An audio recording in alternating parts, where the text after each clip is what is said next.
Right? We love it. We love celebrating the guys or gal, the team that was bet against all odds. That's what we talk about. That's where all the wealth is created, right? So any structural gap that you can find and solve for gives you a structural advantage. But at the end of the day, these people, like whoever they are, all entrepreneurs, they're doing it because they want to build something. So don't give them concessionary dollars. Give them dollars that can actually accelerate them, that you care about a lot, right? Because when money's on the line, we all care more. That was Manan Mehta, co-founder and managing partner of Unshackled Ventures. More than a decade ago, Manan set out to solve a problem he'd experienced firsthand, that talented immigrant founders were being overlooked, not because of their ideas, but because of structural barriers like visa restrictions, limited networks, and a lack of access to early capital. Since then, Unshackled Ventures has built a first-of-its-kind model that helps immigrant entrepreneurs overcome those obstacles, backing founders before most investors are willing to take a chance. Manan's hot take is that venture capital's reliance on pattern matching is making them miss out on potential rocket ship founders. He shares his rubric for evaluating founders before they've even built a product, and why resilience, purpose, and lived experience often matter more than a perfect pitch. I'm Isabel Johannesson, and you're listening to Build Mode, and this season we're taking a look inside the fundraise. Hi, Manan. How's it going? Doing well. How are you? Good. Long time no see. I think we figured it's been about 3 years. It's not bad, but I mean, it's good to see you again. I'm happy to be here. So thank you. I'm glad you're here. To kick things off, I'd love to get a refresher on your story and how and why you founded Unshackled Ventures. Yeah, it's a great question. And thank you for having me again and asking that question. I mean, so much of what I went through, born and raised in Silicon Valley in the 80s and 90s, made me feel like an outsider, right? And so in some ways, I was your prototypical Indian kid, immigrant kid, where I was good at math and science, but I was blessed with a little bit of talent in sports. And in the 80s and 90s, there were not a lot of Indian kids playing sports, specifically in the Bay Area. And, I was playing baseball in high school, where my high school nickname was Bombay from my head coach. I got recruited by Yale for a hot minute and then didn't want to play there. Instead, I wanted to walk on to the baseball program over at UCLA. And in trying out for the baseball program at UCLA, I overheard a head coach when he saw me ask, "Where's this kid's flat stick? Where's my cricket bat?" This is early 2000s, right? And so these experiences at the moment, they really inform just a little bit of your adversity muscle, right? Your tolerance. They put a chip on my shoulder. And so my career kind of went on. I got 2 degrees at UCLA, joined a dance team, won a national title doing that. That was a lot of fun. I'm very competitive. But then I fast forward into my professional career and, I was an investment banker for a few years, then joined a company to do marketing, got acquired by Intel. And then I tried to start a company with an immigrant co-founder, somebody that was on, at the time, an H-1B visa. We went out, I was able to go full time. I quit my job. I didn't have to think about work authorization or visas or any of those things. And I went out and started talking to a bunch of angels and early stage VCs. And I explained to them that my co-founder couldn't quit his job until we funded him, right? We had to sponsor his visa. What I heard back from a number of folks was some version of, don't the best immigrants find a way? It reminded me a lot of what I heard on the baseball diamond, right? There was some form of pattern bias or recognition, however you want to cut it. And that really trumped all curiosity and went to judgment. And so it was in that moment that I remembered all these past experiences. And at the time thought, what better way to solve the problem than be the signal that other people follow? So Unshackled was born 11 years ago with the idea that if you can help illegible people become legible, you can back them before anyone else, you can make a difference. And here we are, right? I get to unshackled people in industries by being the first. Wow. What a journey. Seen all different angles of the founder journey, and I'm sure many of the challenges on the way. I love that you mentioned sort of this pattern matching aspect, and I think that's how a lot, if not most, of VCs make decisions, right? How can they back founders who look like the last founder that made them a lot of money? Yep. And what does that cost the industry, and what does it cost the founders who are on the other side of that who may not fit that mold? So, I mean, I'll start with a personal philosophy. I think the highest form of intellect is curiosity, right? And whether you subscribe to things like Daniel Kahneman talking about system 1, system 2 behaviors, or you believe in just, discovering new things, if you take a shortcut on discovery, what you're actually seeking is familiarity. And in Silicon Valley, familiarity on a previous pattern is just a tax. It just means a higher entry point, a higher valuation. A higher valuation means a bigger check to get the same ownership. A bigger check means a bigger percent of your fund. A bigger percent of your fund, the more fearful you get, right? You can't be wrong as much. So before you know it, the consequence of familiarity is that you get really safe, you increase the price, you make less bets, you discover less talent, and by the time you're done, it's really hard to make money, right? And so it's something that I think the psychology of money would tell you is when you want to buy fancy, expensive shoes, right? The more expensive they get, the smaller your market gets. But if you can get something that you love wearing that is the right price, you might spend more time with them. And I think that's the same thing with startup investing, right? And I think if we don't take a hard look at the consequence of familiarity tax, we end up where we are today, which is a venture system that feels broken to a lot of people, right? It's very concentrated. And the very few funds that do discover talent really aren't doing it at a price to make sense, right? And so as a consequence, you don't see a lot of new people breaking in, and people look for safety stuff, right? And that's familiarity. Yeah, and I think I would definitely want to come back to this idea of some of the broken VC ecosystem, but I also want to go back to this idea of some of the initial challenges that immigrant founders face in the US. And I think a big one here is the friends and family round problem, right? That a lot of founders, especially here in Silicon Valley, when they start a company, they can scrounge up 50 to 100K from friends and family, people they know, to start their company. So what happens when a founder doesn't have that network, and why does it matter at that initial stage? When I started the firm 11 years ago, I was imagining there'll be hundreds of problems for immigrants. And over the course of the last 11 years, I think there's four, right? The first one is the legal work authorization to work here. Number two, as you described, no friends and family money. Number three, shallow networks, right? Because you're brand new here. And number four, what I just referenced, it's an industry that loves pattern recognition. Those four are the main problems for anyone trying to break into Silicon Valley if you don't have resources. And so when I think about what an immigrant founder has to overcome, they're unnatural challenges in comparison to those who are born and raised here. And so as a consequence, you're forced to do a lot more with less. And then somehow we celebrate that, right? We love celebrating these stories. But what really just happens is that the VCs are paying a premium, right? And they're paying a bigger premium when they don't have that added early stage kind of work ethic. And so, I think there's not a lot of places immigrant founders can turn to for friends and family money. And I think the more we do that, I think we'll recognize that this 15.4% of our population, which outproduces, can produce even more, right? And I think about this again, always from the perspective of what are the first principle problems?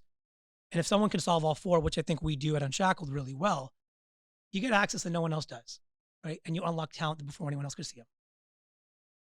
So yeah, as you clearly mentioned, most VCs, see the visa status and immediately think liability, but you saw it as a solvable and an infrastructure problem. Walk me through how and what you actually built to solve that. So, legally, operationally, financially, what is sort of the infrastructure of Unshackled Ventures? Well, I appreciate you asking, right? I think when we started the firm 11 years ago, Nitin and I, my co-founder, we had no business being in venture capital, right? That wasn't the motivation. The motivation was to unlock talent.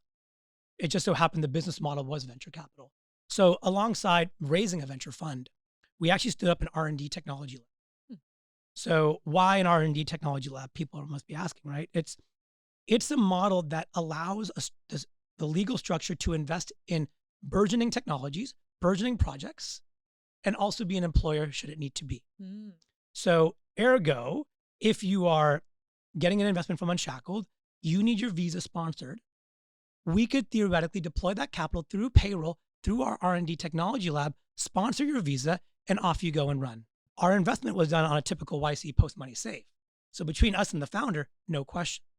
We would also pre-assign all IP created by that entrepreneur to their Delaware C Corp. So there'd be no taxable event, no liability. And if you wanted to raise money from a downstream VC, pick anyone, it would be no problem. They would be invisible to what we had done. And so that took almost 300 hours with attorneys, right, to understand how the interplay between immigration law, labor law, security law, tax law, and employment law all played out. And we were not attorneys, right? We were simply trying to learn there's got to be a way. And I think, again, underneath all that is something that I think we lose a lot in these conversations is that this structure and this possibility could only be done here in America, right? It is something that there's ways to do things if your intention is to keep people building here. And I think that sometimes, especially in 2026, we lose sight of these things, but there's no way Unshackled exists anywhere else in the world, right? And I'm very, very grateful that it's just us showing up for those that are already legally here in the country and helping them stay. Well, I mean, on that note, I mean, some of these problems don't exist anywhere else besides in the United Sure. States as well. So, I mean, how do you think this current immigration environment, the policy uncertainty, the visa backlogs affects the founders that you back and the pipeline of immigrant founders in America? Yeah, look, I think whether the inflow of high school immigrants or legal immigrants changes or not, I think we saw such a beautifully and quick rise the last 20 years through our U.S. education system, doubling over 10 years, is that there's still a lot of people that are here and want to be here, right? And there are absolutely problems with our immigration system, right? We wrote a white paper 9 years ago asking for reform on the H-1B visa program. It was this administration that finally did it, right? The current. It wasn't working for the everyday entrepreneur. For the first time as an H-1B visa holder, you can be an entrepreneur. That's a good thing, right? Not everything is bad. And I think this is where, certainly the rhetoric may be challenging for some people, but if I'm on the ground doing the work and seeing what's happening, I really think if you have a partner that wants to bet on you, the best do find a way, right? It's what I started with. Like even those who want to start a way can find a way, right? And so I'm probably glass half full always on these topics. I think the political climate has its role to play in making us question what we thought was true. And I think that curiosity is what lets you find more solutions. And so I'm probably very reticent about having this judgment on it because I think there's probably a way around it. And that's just who I am. Like, what am I curious about? And how do I use that versus thinking I know it all? I mean, hey, curiosity and optimism are great traits to have, so no Yeah. one can knock you for that. But I'm sure there are some cases that you've seen that are particularly challenging, right? I mean, the H-1B is one thing, an F-1 student visa, an O-1, whatever it may be. What's sort of the hardest immigration case that you've encountered within Unshackled, and how did your team handle that? Honestly, it was somebody on DACA. Hmm. Like we challenged ourselves a number of years ago to say, look, we've done through our team and support 300 immigration filings, 13 different visa types. And we've had 100% success across 4 different White House administrations. And one of the things that we wanted to see was how wide can we open the aperture around immigration? And so we made an attempt on DACA with a founder. And it was about a 4-month journey where so many people said, no, no, no, you can't do it. His whole life, he was told he couldn't do it. And what we found out was there's a pathway to an O-1 visa for this person. And we got it done. I mean, I won't forget just how many people were like, you guys are crazy. And I go, look, I think if you make a case, the US government would want these people here. And you got to care enough to want to make the case and don't factory mill all these petitions. And lo and behold, we did it. And that was really special, right? Because again, it opens and widens the aperture of who you can support. I love that. That's awesome. But so say that didn't work out, right? What is sort of the US, what does it stand to lose if some of these founders go elsewhere, and where else might they go to build these companies? You can't stop a founder who has a vision. Oftentimes it's built into who they are, right? Yeah. And I'm probably a little bit myopic about this. I think they'll come back. I think when you think about the talent density, the market of customers, the tolerance for risk, I think there's something really powerful about this 250-year experiment of America. And I don't think that vanishes overnight. I think starting a company should be done where you want to do it. I'm a big believer in that. And that's why we exist, to ensure that starting point is not affected. But at the same time, should you have that drive and you can't do it? Yeah, absolutely. I mean, you're going to go somewhere else. And I think that's incredibly important because a lot of these, American dream stories we see, and some of the biggest companies in existence right now are co-founded by immigrants. I mean, the likes of Google, Yahoo, eBay, Stripe, Tesla, Nvidia, the list goes on and on. And if the output is that obvious, it's in our face every day, Why do you think it took so long? I mean, not only for Unshackled to come into existence, but also why aren't there other players trying to support more immigrant founders? Look, I don't want to comment on people and what they do, but I think a lot of people in the venture capital industry, especially today, are pretty lazy, right? To do the hard work to discover new talent is very expensive, right? Every year, like last year, we're at 80 college campuses talking about how you start a company on a visa, right? And that knowledge set could be found on an LLM, but it's altogether very different when someone says it to you personally that you can then go talk to after, right? There's a believability that happens. You got to be in the community. You got to be in the flow, and then you got to be willing to underwrite it. Right? You got to be willing to underwrite the unknowns and price it. It goes back to the very first question you asked about friends and family. Without that, who's going to act like your friends and family if they don't have the risk tolerance? I think more and more funds that can learn to realize our job is not to minimize risk. It's to maximize the value of taking risk, right? And so we should keep on doing this and price it better than anybody else.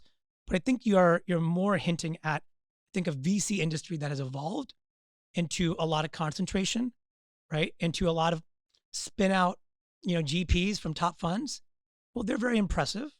So are their friends, and they back their friends, right? And then you think about entrepreneurs becoming VCs. Who are their friends? Also very impressive people. Before you know it, if you're not an impressive person by everyone else's standard, you don't get funded. But the irony of all this is all the examples you gave, they didn't fit any pattern before they started. Exactly. Right? And so it's funny to think about the consequence of pattern recognition because it hasn't produced wild results for anybody, right? Because we love celebrating that random garage startup story. Look at Jensen Huang. Look at the Collison brothers. Like, look at Elon Musk. All these very unique stories that you can't replace and replicate. I'm always curious, why do we keep on looking for the same signals? But you're not, right? So I think part of this is, a lot of VCs are looking in all different pools to source new deal flow. But I think, having the thesis that you have, a lot of that deal flow that is hard to find would naturally come to Unshackled because they need your help and your guidance outside of just the check. I'm curious, first of all, how was it to raise your fund at Unshackled? How was that thesis resonating with LPs? I mean, this was in 2015. We raised a debut fund of $4.5 million. I mean, the target was 3.5. We only invested 2 million of that. Right? We had to stand up all of this structure around the R&D technology lab so we can sponsor visa holders, so we can answer the question, can you start a company on a visa? With Unshackled, you can. Right? That's what we wanted to prove and answer. And it really took the first two funds, right? The $4.5 million fund 0 and a $20 million fund 1. That's what it took to build. It had never been done before, to your earlier question. Like, we've never seen someone build this structure and hybrid. And it took 79 LPs in the first fund of $4.5 million. Oh, wow. 99 in the second fund. You can only imagine how many conversations that must have took. But what it did was it allowed us to canvas what people were feeling and seeing, right? And this is 2015, 2017. I don't think we had the same clarity as a society, as an industry that we do today around, are we maximizing the economic potential of legal immigrants? I've been saying that for 10 years. I don't think we are. But most people will cite the examples that, look at all these founders, look at Google, look at Stripe, and they say that that'd be enough. And I'm like, oh, no, we can do so much more, right? Like, every VC firm probably has 50% of their fund are immigrant backed. So they all think they have enough. And so we had to go against that.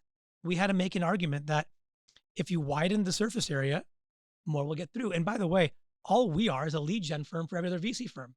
We source leads, we price them, and then sell them to somebody else, right? That's our job. And it's really hard to get people to be convinced that we will find great talent doing that way. So the first two funds were proving that we could find talent that they would want. Because again, I'm going against their pattern recognition. If they needed Unshackled's money, they might be adverse selection. Man, every time I heard that, it's great to now see that companies are being backed by Blackstone, Fortress, going public, all in the last quarter, right? Founders that we backed first. That took a decade, and I had to get through all the first two funds to even have this to happen. Wow. I mean, that's fantastic. Congratulations. It's the immigrant founders. So, I mean, you've said that the mission of Unshackled is to really, the hypothesis at least, just to see, can you build a company on a visa in the US, right? So, say there's a founder listening who is currently on an H-1B that is tied to their cushy tech job, but they want to leave to start a company, right? What are their actual options, and like where does that path typically break down? Yeah. So first of all, I think the answer is yes, you can, right? And just like anyone who wants to start a company, the yes does have conditions around it, but you got to first believe you can. And so if you are on an H-1B visa, just know that there's been some modernization in this administration that allows you to self-petition and be your employer on a visa. However, you do need funding, right? You have to raise capital. And ergo, that goes to that problem earlier we talked about, which is no friends and family money. And so that's where I think the chicken or the egg problem shows up. There's a pathway of O1 visas. There's a pathway to come to Unshackled, get funded by us, but we don't fund everything we see, right? And so my greatest advice to tell anybody is, you know what immigrants are really good at? Mm. Building things. Mm. Just build. Build your network, build your company, build your product, figure out a way. Like, keep on building and don't get distracted or demoralized by, what you're doing. Because chances are, if you're at your cushy tech job in the first place and you don't want to be there, your mind is already somewhere else. Mm. So honor where your mind is at, right? Follow your purpose, follow your drive. And I think this is something that is easier said than done when immigration is a consequence. Because, of course, if your employer finds out, they could theoretically get rid of your job, right? Like, that can happen because you're doing something that's outside of the work's requirement. And so, again, think about all the things that you want to do. Think about who could fund you. Think about your petition. Think about your O1 pathway. Think about your personal runway. Those are things that any founder has to think about. But I think it's more challenging for an immigrant. And so apply to YC, see if you can get in, right? Like, they do a lot more investing than we do, right? I think there's ways. And then there's other things you can do around immigration. It could be a cap exempt H-1B at universities. There could be go abroad and come back in. You can go on, if you have any STEM OPT remaining, go back on that. There are things you can do. But again, it's case by case. And so I just tell founders when I meet them, you're good at building something, keep on building. We'll find you. Yeah, we're in build mode. That's right. But you mentioned a great point, right? That you don't fund everything. And of course, YC is also competitive. So there are many founders at the end of the day who may still be, not finding the capital they need to actually leave their cushy tech job. But I want to double down on this because, some ideas are not great ideas. There are other ideas that just aren't mature enough yet, right? And need a little bit more bake time in the oven. You back founders at day zero, often before there is any product, any traction. And you've said that, the most important thing you're selling is their relationship to the problem. And so what does that actually mean in practice? And what does a founder do or say that convinces you that they are, deeply tied with their relationship to the problem? So one of the things I believe is unassailably true is how you feel. So right now you're feeling something about me. That is your truth. On a topic we're having a discussion about, we might disagree. So there's no truth in that story. So I asked myself, how do we bring that truth into every decision you make as a venture capital firm? And so nothing is worse than a founding GP telling their team, I just feel it. We should invest in them. That is effectively me telling them, don't say anything. I'm making the choice. Get out of my way. That kills all conversation and curiosity. So about a couple of years ago, we actually created this framework, and I'm happy to share it, right? Called the quotients framework. The most common quotient you would typically hear is IQ, intelligence, right? That is someone's ability to understand first principles, their capacity to see problems and solve them, right? But there's a few more that we think we all pick up on instantaneously.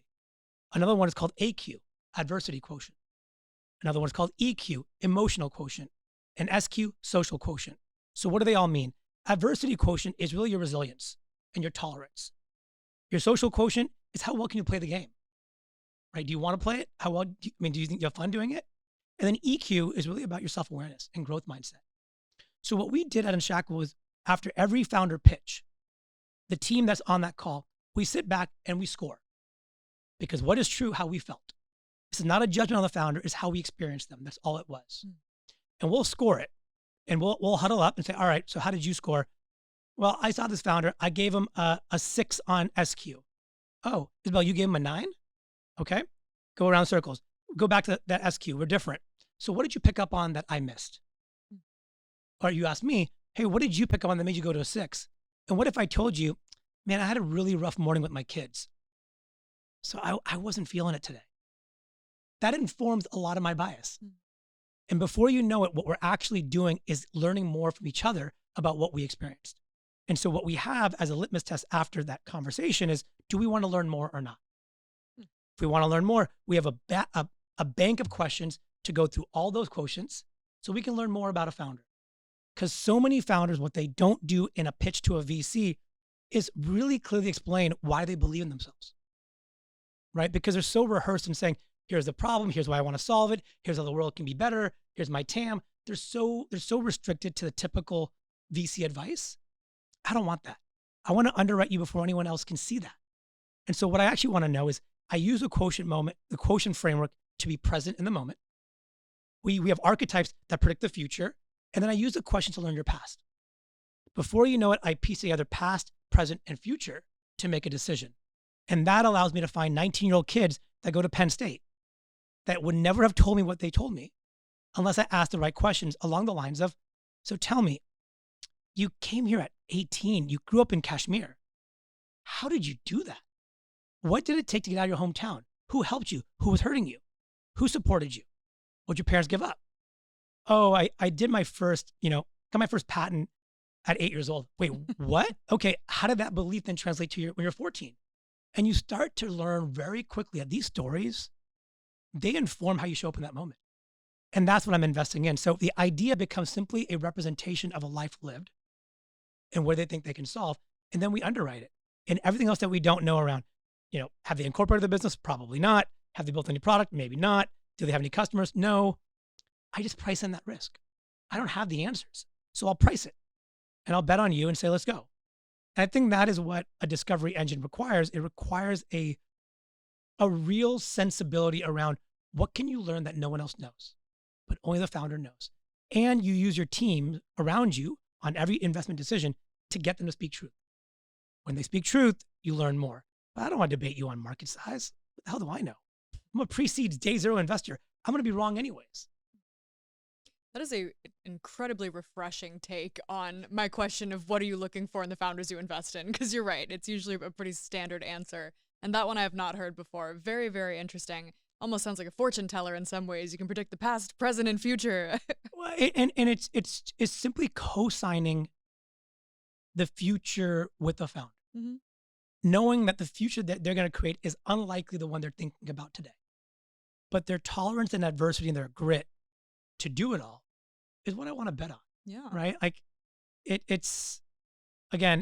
allows us to codify intuition. And I think maybe I've effectively given a psychological exam kind of answer here. But at the end of the day, what is intuition? It's the alignment of heart, mind, and gut. And if we can refine our intuition, right? Daniel Kahneman talks about this in System 1 and System 2 structures and thinking fast and slow. If I can keep my System 2 activated to learn more, I'm going to learn more than anybody else. System 1 will walk for me. It'll do pattern recognition. It'll do things really quick. I don't think investing should be quick. I think it should be thoughtful. It should be discerning. And it should help you understand what your intuition is telling you. And then helping you communicate that to the people around you to see what you're missing and how to refine it. I think this is such an interesting point because intuition and bias, I think, can often be, mixed together or confused. And I'm especially curious about, the EQ and the SQ, for example, right? A lot of founders, often technical founders, aren't the most socially adept. They're not the most, clear in expressing their emotions. Does that strike against them in your ranking system? No, and this is why it's a living, the numbers don't make any sense compared to across companies. Because what they're representing is how I'm experiencing them in that moment. It's an absolute tally of me there in that time, right? And so, we have these two archetypes that we typically invest in. We call them technical visionaries and systems disruptors. What we have seen is technical visionaries tend to index a lot more into PhD postdocs, people who've done a lot more educational work and have a rigor around building things, right? They tend to score higher on IQ and AQ. Systems disruptors love working in regulatory environments, right? They love complex systems. They're a Rubik's Cube champion when they're 15, right? 2-time world record holder. They tend to score a little bit higher on EQ and SQ. But what's really interesting about these frameworks is we will ultimately tell founders how we scored them. Because all I tell them is, here's how I experienced you. Not those we passed on, those we invested in. And then when they come on to raise their next round, we'll simply ask ourselves, what are we seeing differently? Right? And is it important for them to grow or not? I don't know. Not all people need to be good at everything. Right? Sometimes the better answer is you're so good at your intelligence quotient, go ahead and hire a great COO or chief of staff that can augment you in other ways. There is no playbook, right? And I'm very, very hesitant about prescribing what you should be. All I'm asking for is be who you are, and I will be who I am. And how I experience you is how I experience you. I'm an N of one. And I will tell you if it's a match or not.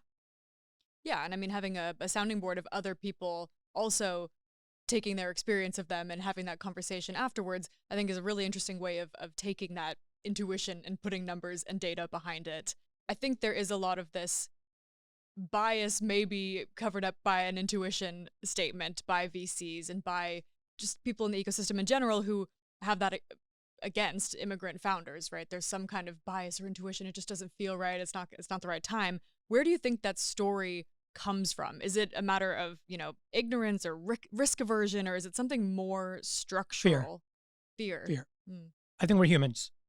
I think fear has degrees and temperatures to them, right? Fear can be something existential fear where you're like scared of your life. That's one extreme of it. A more casual and lower intensity fear is being wrong, right? And I think humans need that fear to refine who they are.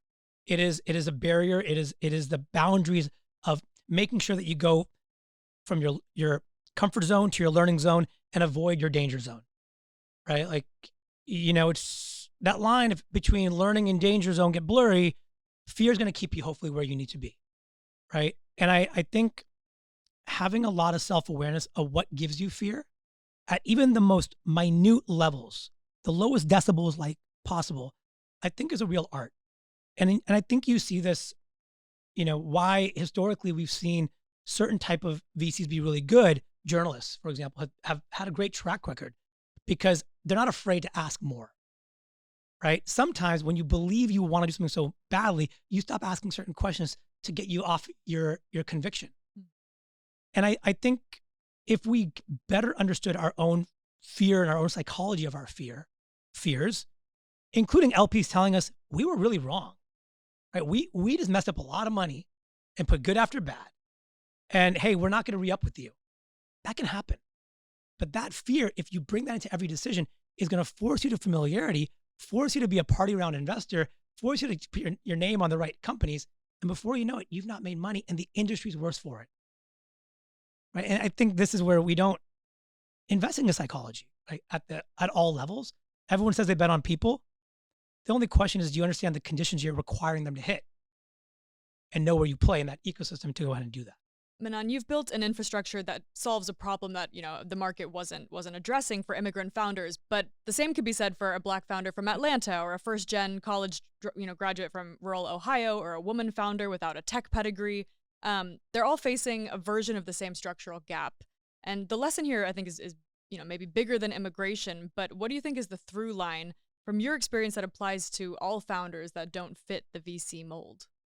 Yeah. I mean, for an industry that loves outliers, if there's ever a structural gap, that's where your outliers are probably playing, right? We love it. We love celebrating the guys or gal, the team that was bet against all odds.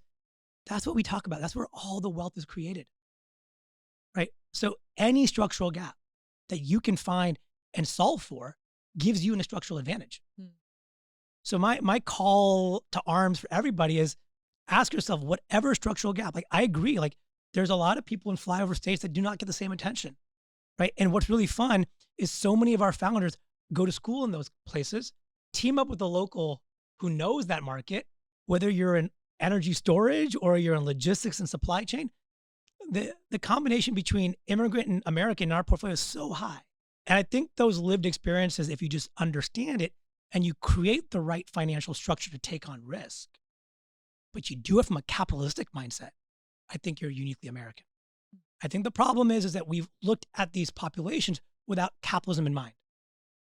It's not handouts. No one wants a handout by and large, right? If you're building a company, you're doing it because you want to change something in your personal life, in the world around you. You want to accumulate more, most likely. right? And I just think we kind of lost sight of that for so many years with some of these policies that and strategies around diversity, equity, we've seen it. But at the end of the day, these people, like whoever they are, all entrepreneurs, they're doing it because they want to build something. So don't give them concessionary dollars. Give them dollars that can actually accelerate them, that you care about a lot, right? Because when money's on the line, we all care more.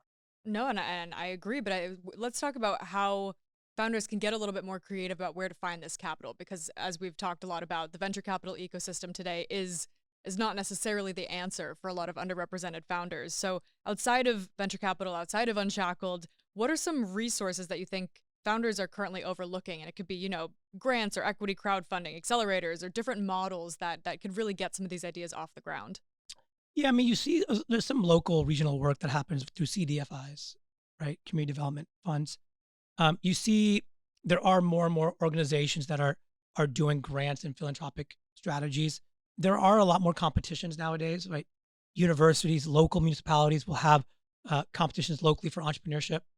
I think we're entering, and not to change topics, but I think in the age of AI, I do think we're going to see a natural recurrence and a retreat back to something that's very fundamental in all of us, and that we're creators, right? I watch my two kids, 5 and 2.